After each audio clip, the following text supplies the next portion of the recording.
Supreme court ఆదేశాల మేరకు ration కార్డులో ఉన్న ప్రతి ఒక్కరూ ఈకేవైసీ చేసుకోవాలా, లేదంటే వాళ్ళకి వచ్చే నెల నుంచి బియ్యం కట్ అవుతుందా అనే అనుమానాలు ప్రతి ఒక్కరిలో రేకెత్తిస్తున్నాయి.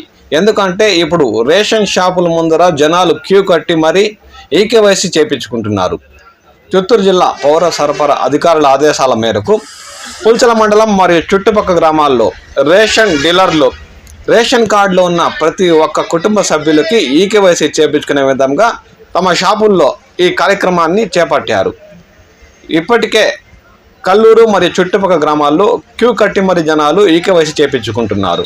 5 సంవత్సరాల లోపు ఉన్న పిల్లలు మినహా మిగతా కుటుంబ సభ్యులందరూ ఈకేవైసీ తప్పనిసరిగా చేయించుకోవాలని, లేదంటే ఏప్రిల్ మాసం నుండి వచ్చే బియ్యం ఈకేవైసీ చేయించుకొని సభ్యులకు అందుతాయా లేదా అనేది అనుమానాస్పదంగానే ఉందని అధికారులు పేర్కొంటున్నారు. రేషన్ కార్డుదారులకు ఈకేవైసీ తప్పనిసరి అని అధికారులు చెబుతున్నారు. ఈ నెల 31వ తేదీలోపు చేసుకోకుంటే ఏప్రిల్ నుంచి బియ్యం తీసుకోవడానికి ఇబ్బందులు వస్తాయంటున్నారు. పౌర సరఫరాల శాఖ ద్వారా జరుగుతున్న పంపిణీలో పారదర్శకత కోసం జాతీయ సమాచార సంస్థ NIC ఆధ్వర్యంలో సాఫ్ట్వేర్ అప్డేట్ చేస్తున్నారు. ఇప్పటి వరకు రేషన్ కార్డుదారులకు ఈకేవైసీ లేకున్నా సరుకులు ఇచ్చేవారు. ఇకపై అలా కుదరదని కార్డుదారులు ఈ నెల 31వ తేదీలోగా ఈకేవైసీ చేసుకోవాలని సుప్రీంకోర్టు తీర్పు మేరకు కేంద్ర ప్రభుత్వం ఆదేశాలు జారీ చేసింది. రేషన్ డీలర్లు, తహసీల్దార్లు, DSOలు, కలెక్టర్లు లాగిన్లలో ఈకేవైసీ యూనిట్లు అందుబాటులో ఉన్నాయి.